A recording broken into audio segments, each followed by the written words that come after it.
ายดีตอนแรงทุกคนนะเรียนเรื่องงานออกมาก่อนเป็นไรเดี๋ยวไปอัปเดตเบื้องทางหน้านี่ทุกคนนะวันนี้เป็นแรงเมื่อวันที่19เนาะ18เบิ่งก่อนโอ้18เด้อทุกคนวันนี้18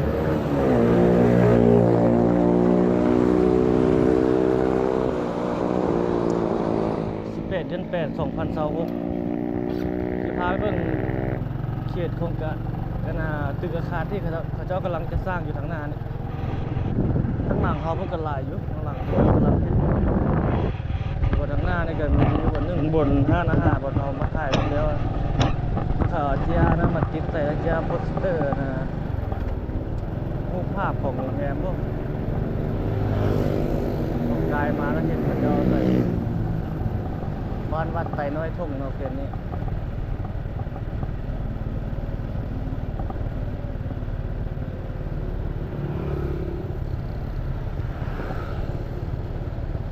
เดี๋ยวเขาเจ้าป้ายนี่มันติดใส่เนาะอ่านให้เศร้าใหญ่แล้วเห็นเป็นแบบนี้เป็นแบบนี้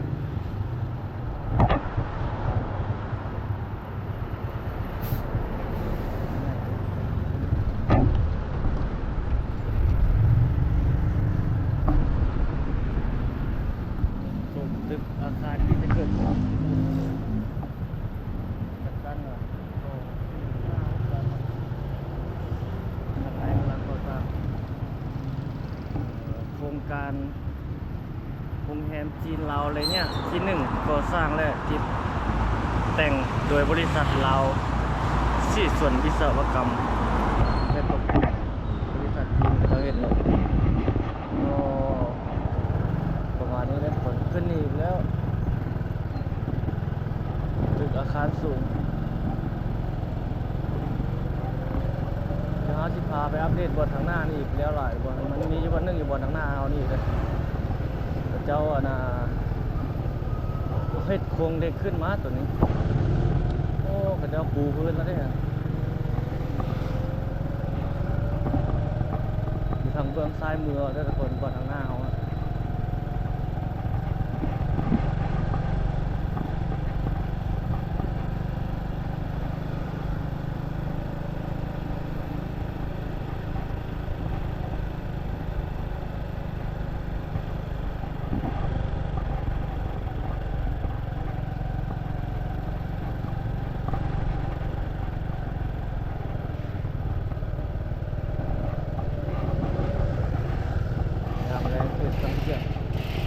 โอ้แล้วเราปูพื้นปูอย่างวะเนี่ย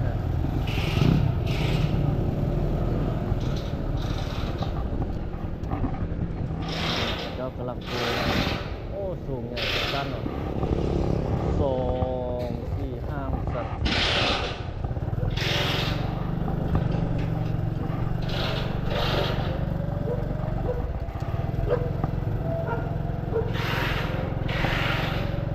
ไปอัปเดตอีกวันหนึ่งทุกคนโอ้เจ้ามะพร้าวมาที่นี่จะขายดีเนาะมะพร้าวมาขายจีน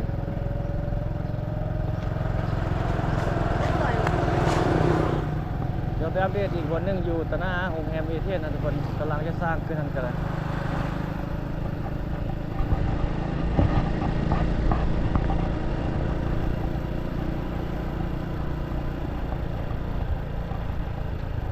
เอเทียนเขาจะกวดล้างสแกมเมอร์โอ้มีครบเลย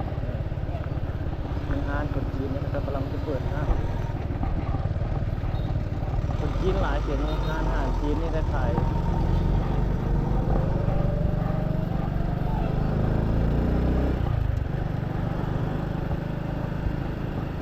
ดูทางหน้าเขาเนี่ยเดี๋ยวพาไปอัปเดตเลย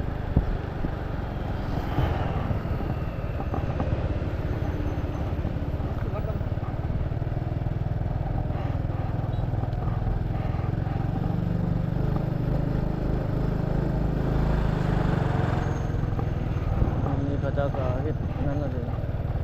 โอ้ฝนเศร้าอยู่เลยเบิกซ้ายมือเขาเนี่ย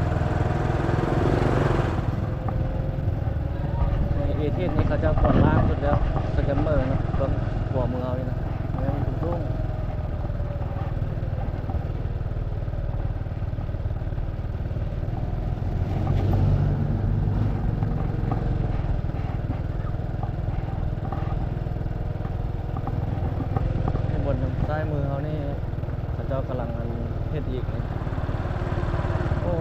ใส่เสาเข็มเสาอย่าง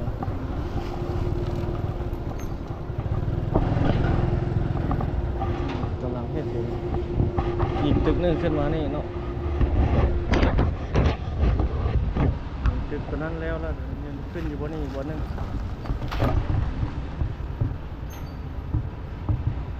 ขึ้นมาเรื่อยๆเนาะตึกอาคารสูงไปโอ้ไปทางหน้า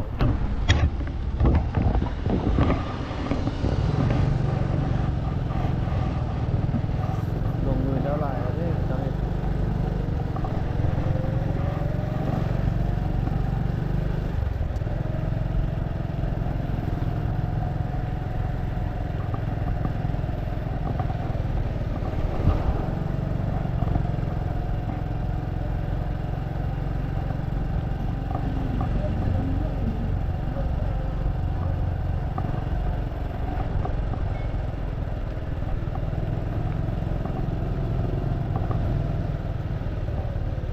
นี่เลยทุกคนบรรยากาศอยู่ในเขตสังเกียงในโมนี่นะ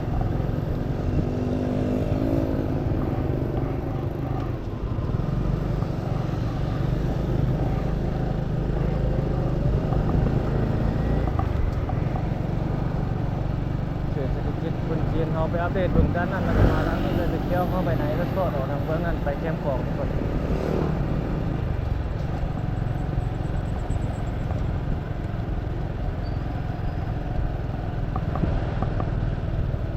เบื้องทางหน้าเขาไม่เข็นเรื่องกำลังขึ้นโอ้โหหลายเขตก่อสร้างของคนจีน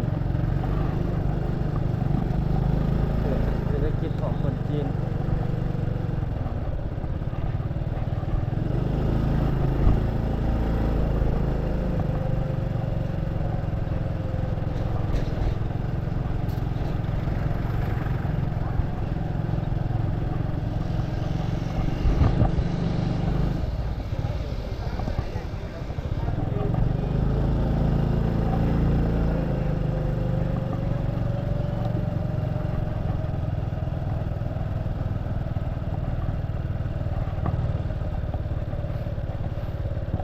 บางเพชรกันโอ้สาวน้อย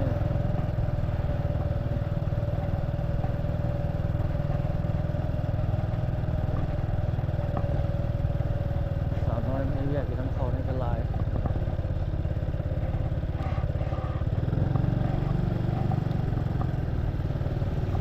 อายุบ่ฮอด20 ปีซ้ำนะ56 ปี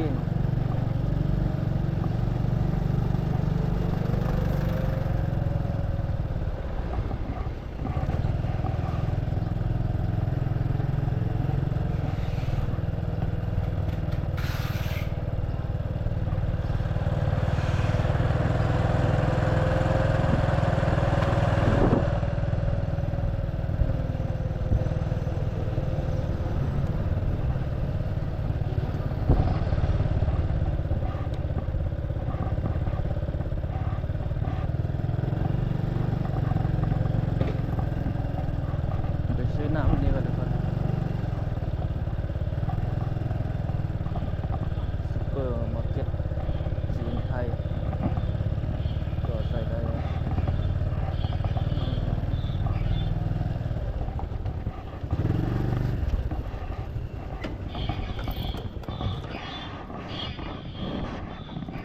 ชูกู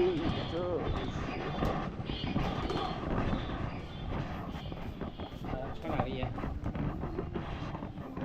เชิญคนสิงคโปร์จีนแล้วยังสิไปซื้อน้ำ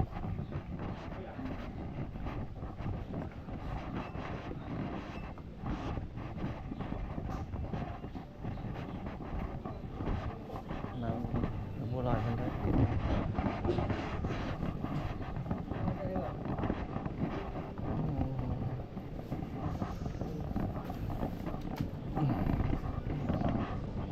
สาดเปลี่ยนมาว่าสาดแต่มันน้อยๆแหงเลย โอ้ไปใส่ช็อตซ้อน เฮ้ยลูกนี่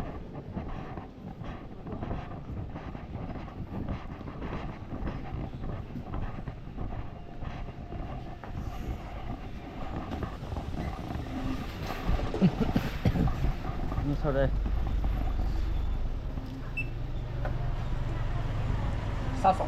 สดสด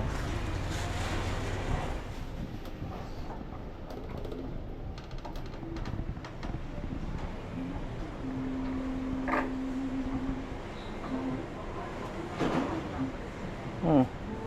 โอเคโอเคเจ้าก็จะมา อันนี้บุคือเดียวเนาะบางบอดนะคือ18นี่ภาษาสอง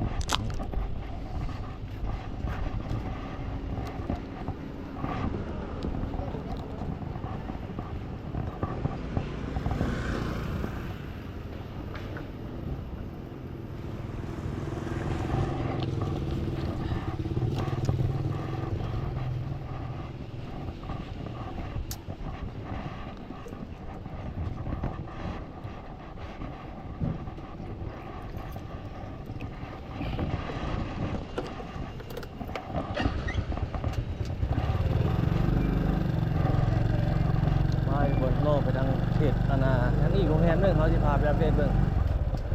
อยู่เขตด้านอยู่เขตบ้านอาณาประกาศบอกอยู่อาณาวัดไตนะบนตะหนาทางออกสนามบินนาวานะแล้วเข้าไปทางเบื้องแคมป์ของข้างโรงแรมอาณาHCB อยู่ท่านก็โรงแรมขึ้นใหม่แล้วง่ายๆเลยเดี๋ยวสิไปอัปเดตเบิ่งบ่ได้ไปอัปเดตเพิ่มเติมอ่ะ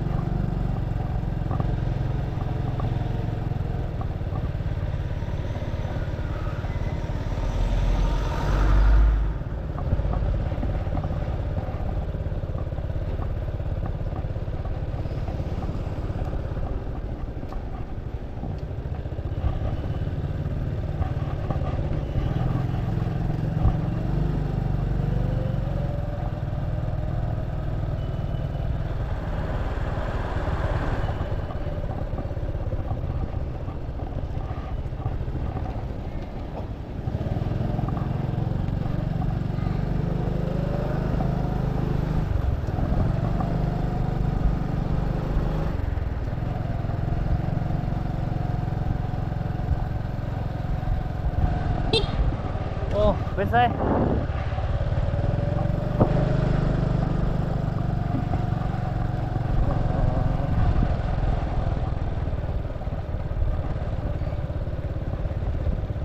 นี่อีกงานหนึงเหรอครับที่ไปอัปเดตเบิ่ง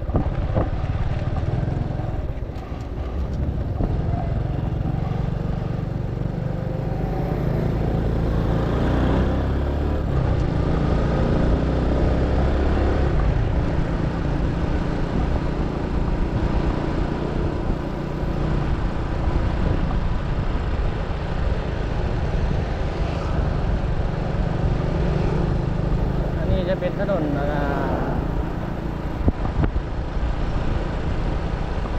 อาเซียนเนาะทุกคนอันนี้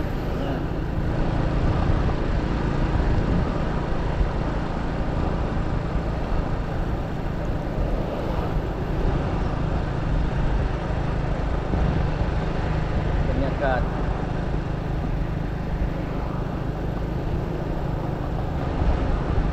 การสัญจร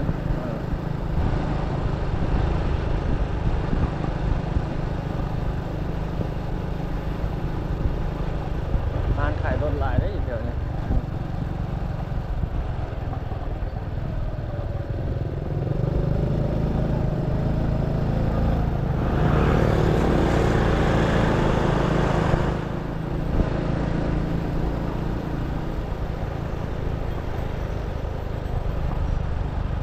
โอ้ต้นไม้แถวนี้งามเลยเขียวอมชุ่ม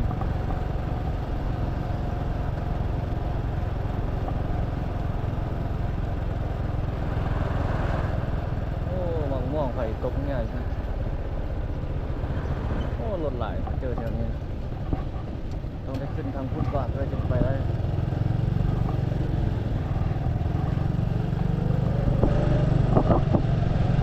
โมงเลิกเรียกเลิกงานหลายแถวนี้รถรางพาหนะ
ร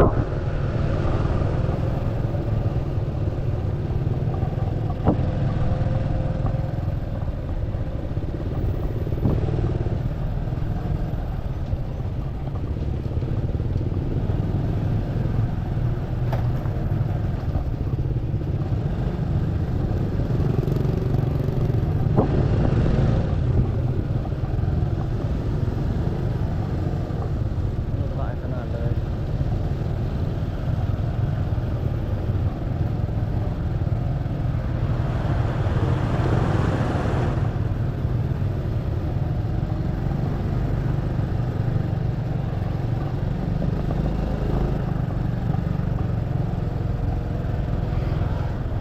เขานี่ต้องได้ไป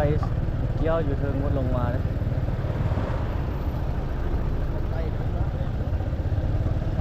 โรงแรมที่เราจะไปนี่มันอยู่ทางเบื้องอันซ้ายมือนี่ข้างโรงแรมเอสทีไปนะฮะแต่บนนี้มันเลี้ยวเข้าไปบ่ได้นี่เขาจะห้ามเลี้ยวกลับเลี้ยวซ้ายอยู่นี่น้องจะไปเลี้ยวอยู่เทิงคุณมา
เลี้ยวอยู่ทางเทิงวัดลงมา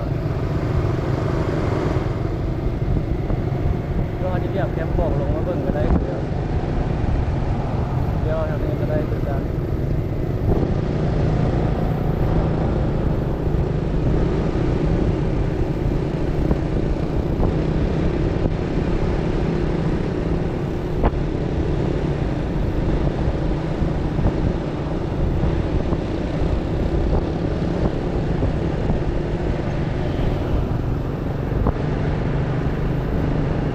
เลี้ยวกลับทางหน้า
บ้านสีไข่ท่า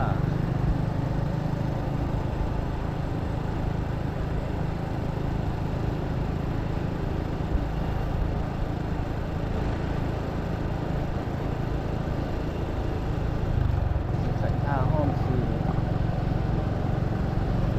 ห้องหมอเมืองที่โคตรมองตรงเกต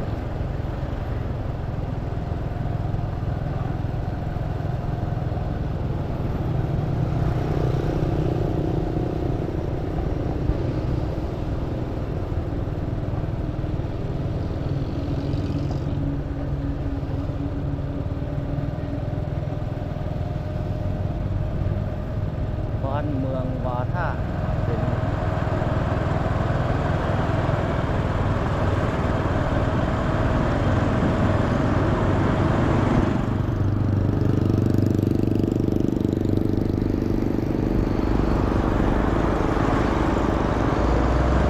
ที่เขาจะเลี้ยวเข้าทางหน้าแล้วทุกคน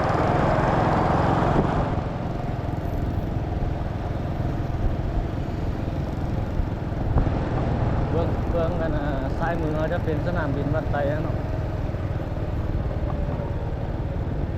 มีอยู่บนนี้แอนพระเจ้าที่บนนั้นจะเป็นSCB โอ้แล้วหลายเลยคนนี้บอกตึกเขียวๆนะมีภาคเขียวๆนะตึกที่กับเราเจ้ากำลังเห็นโอ้ขึ้นสูงเนาะไวขนาดเนาะ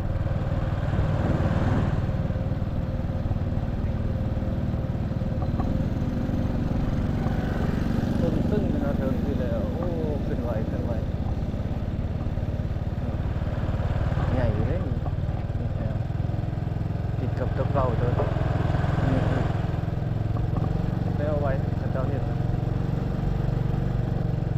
ขึ้นข้าเจ้าหลาย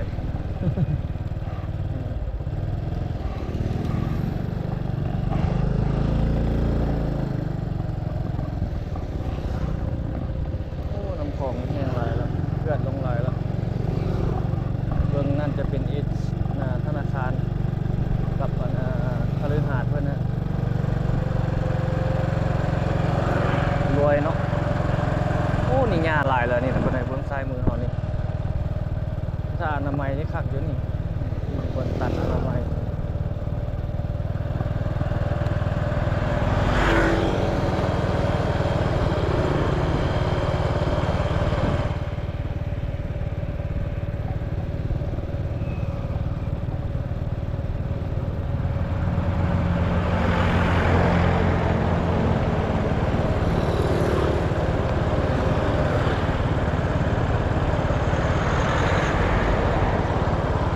บรรยากาศ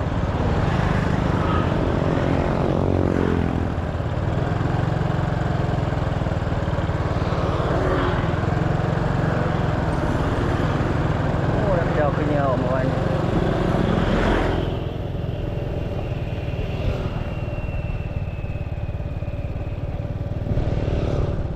จอดเขาจะเลี้ยวกลับไปทางสีไข่คนเดินคนนั้น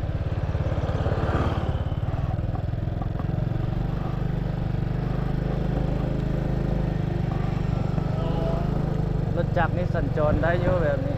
ถ้ารถใหญ่เนี่ยบูอยากแนะนำไปได้รถจักรนี่เขาค่อยแอบไปแบบนี้ได้แล่นสวนไปแบบนี้นะ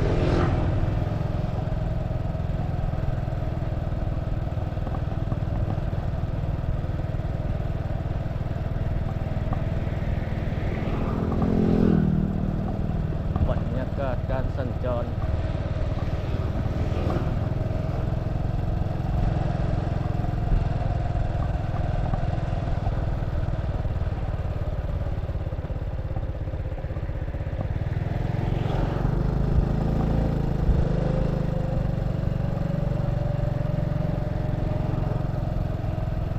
ที่จริงรถจักรเขาเจ้าบุให้เล่นส่วนขึ้นแบบนี้รถจักรรถใหญ่นะสุกคนแต่ว่าเขาเจ้ากันเล่นนะบ่หน่อยนะเจ้าก็เล่นค่อยก็เล่นนะแต่ก่อนมันจะเป็นทางพอดีแต่ก่อนนะสามารถเล่นส่วนเดียวไปมาได้แต่ว่ารถบ่มาหลายตอนนี้ประเทศทางดีแล้วรถมาหลายแบบนี้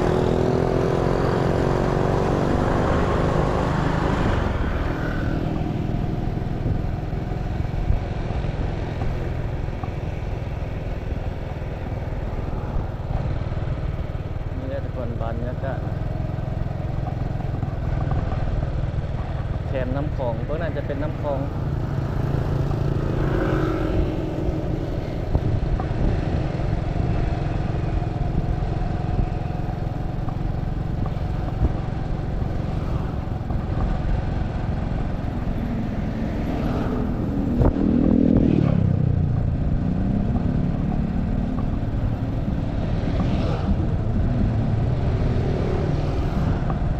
แรงๆมามีคนมาย่างมาเล่นออกกำลังกายแล้วแกฟองเนาะ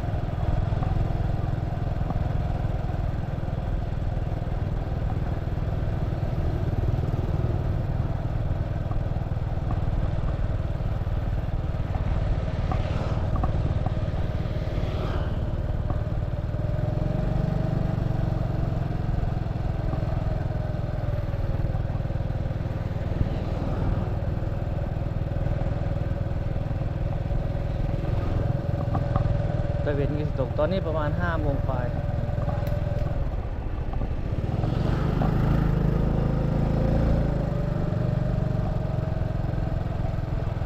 ร้านอาหารตัวนี้เขาเจ้าปิดเลยนี่เขาเปิดเลยปิดป้ายให้เศร้ายังบุมีคนมาเศร้าขายกิจการพร้อมเก่งจริงไปโลดได้ทุกคนร้านอาหารก็ได้ร้านอาหารจีนอยู่แถวซังเจียงนั่นคือกันนะหลายๆแบบนั้นนะบึดวางห้านก็บึดเดียวก็หนีเลยคนใหม่มาเฮ็ดต่อ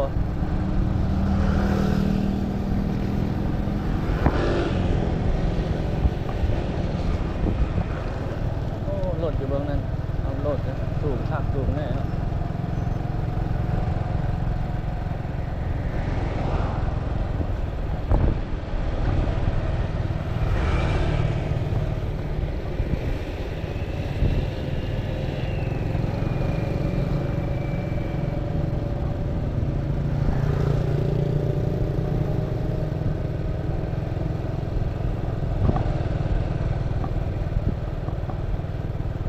มีปูกระเบื้องอะไรเงินกระเจ้าเนี่ย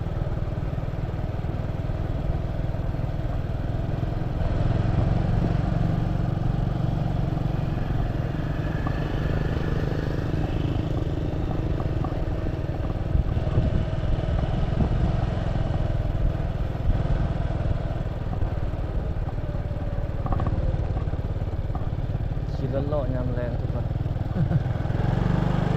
ก็ลิงก็กำลังชมบรรยากาศ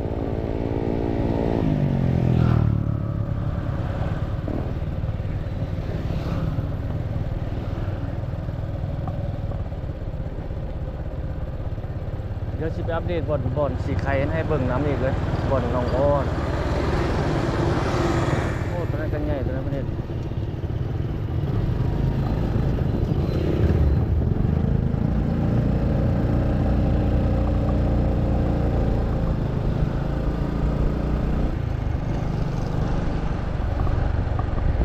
เส้นทางน่ะกลับ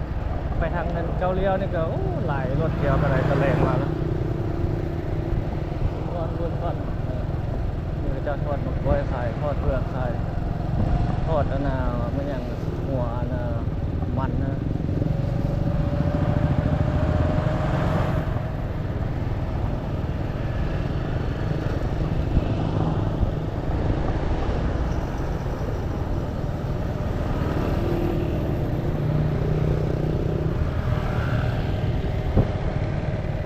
เรียกเล้าหอยเล้านี่ก็ดีแบบหนึงเนาะทุกคนออกอันนาจันทร์ฮอดอันนาสุกร์เนี่ยเรามีสร้างรายได้ให้แก่นักเรียนนักศึกษาพ่อแม่ประชาชนนำขับมาขาย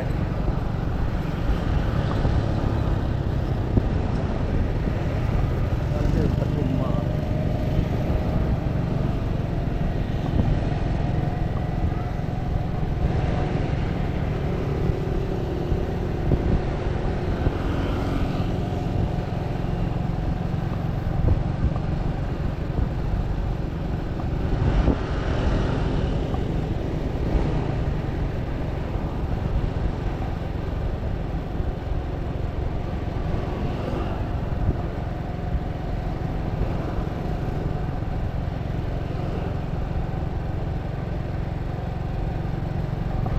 ฝนนี่รู้สึกเสาร์นี่ตกปอกแป๊กอยู่บนอยู่แรงมาแล้วประมาณนี้เกิดมาเอาอีกเขตนี้เขตบ้านสีบนเฮืองท่งเลยเดี๋ยวก่อนเลยสีบนเฮืองท่งเมืองสีโคตรตะบองนะคนลงเวียงจันทร์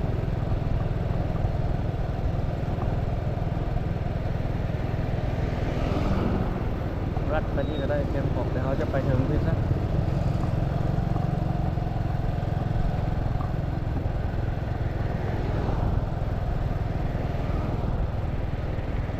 จีนสไลด์วันนี้เขาจะขายจีนสไลด์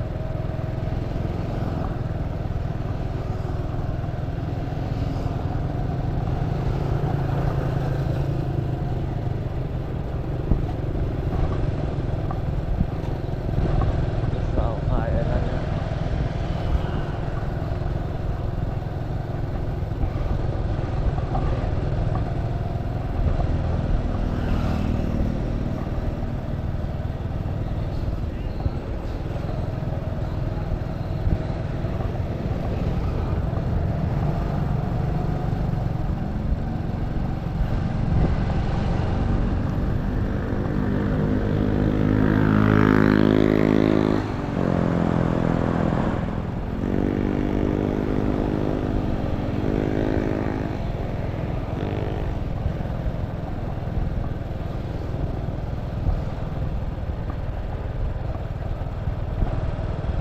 จุ่มร้านอาหารก็หลายเนาะอันนี้ต้นตาล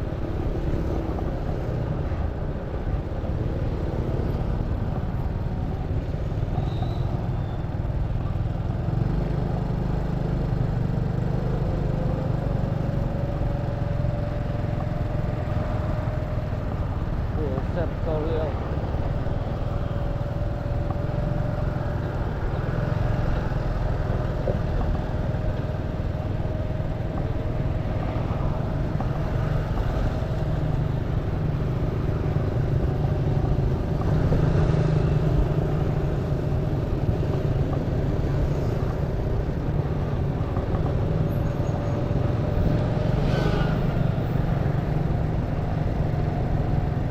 เดี๋ยวนี้นี่ตึกอาคารเก่าหลายปีให้ก็หลายอยู่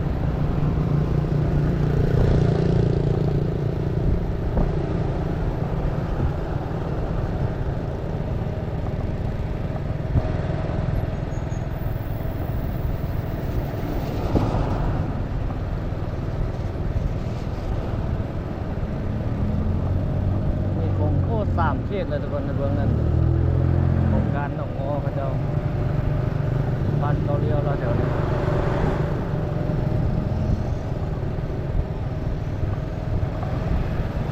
บางคนถามมาว่าไกลน้ำคลองบอกว่าได้ไกลเนาะไกลจากน้ำคลองข้ามฟาดทางไปประมาณ100 เมตรพอน้ำคลองละโครงการเพิ่นหอด100 เมตรก็หอด700-800 เมตรนี่โครงการเพิ่นอยู่นี่เรื่องเงินเฮานี่เรื่อง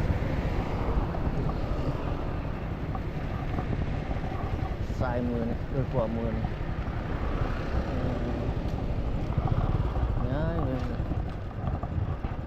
เป็นแบบนี้เต็มหนอง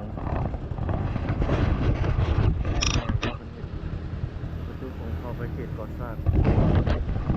ทางไหนกำลังก่อสร้างอยู่2-3 เขตนี่อยู่ทางไหน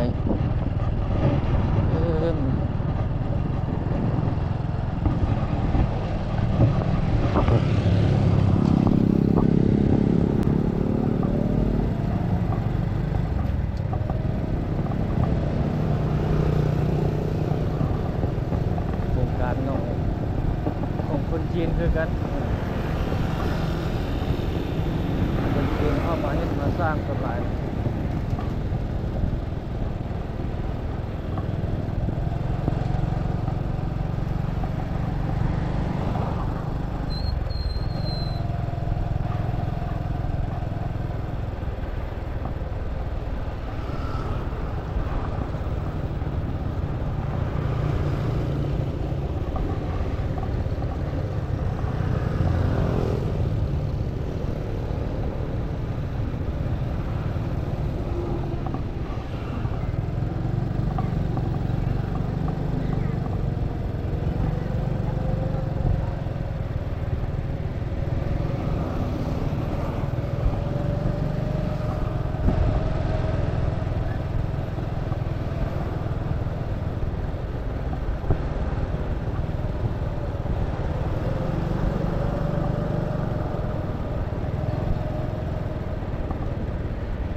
ตลาดเขาเรียกว่าอะไรแถวนี้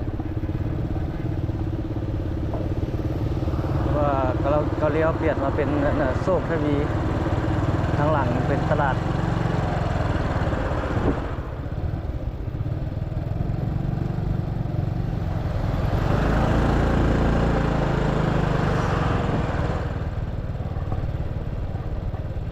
วันนี้เกิดในยามแรง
ขี้เหล็กนะเอาเลี้ยวไปนะ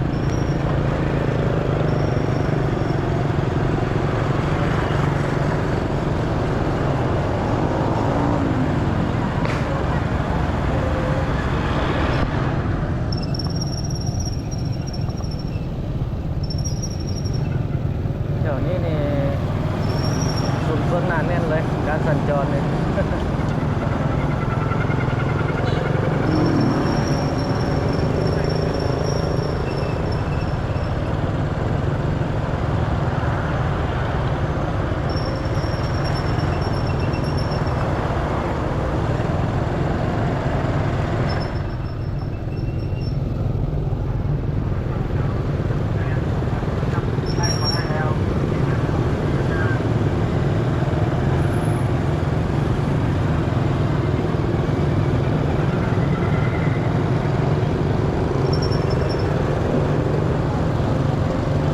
คนหลายเนาะรถล้างก็หลาย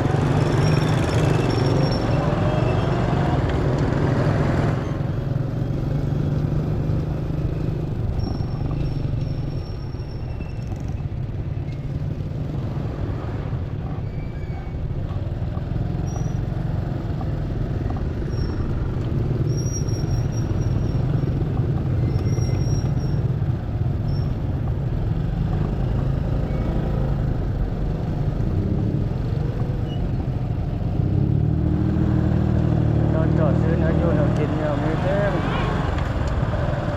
โอ้หลายแนวเจ้ามาขายนี่ผักหมี่ชีนางปูปลากุ้งหอย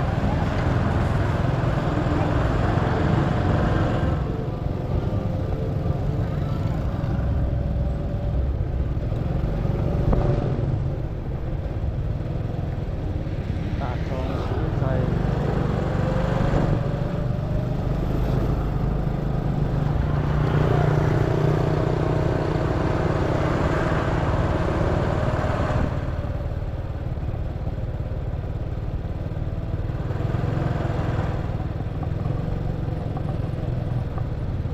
โอ้ยาวยืดมาฮอดพื้นแล้วทุกคนเลยเจ็ดนี่นะเนาะประมาณนี้เลยทุกคนเลยเขาล่อมา ยาวจนมาฮอดเขตนี้หรือว่าอัปเดตให้บรรดาท่านได้เห็นได้ชมการสัญจรทุกคน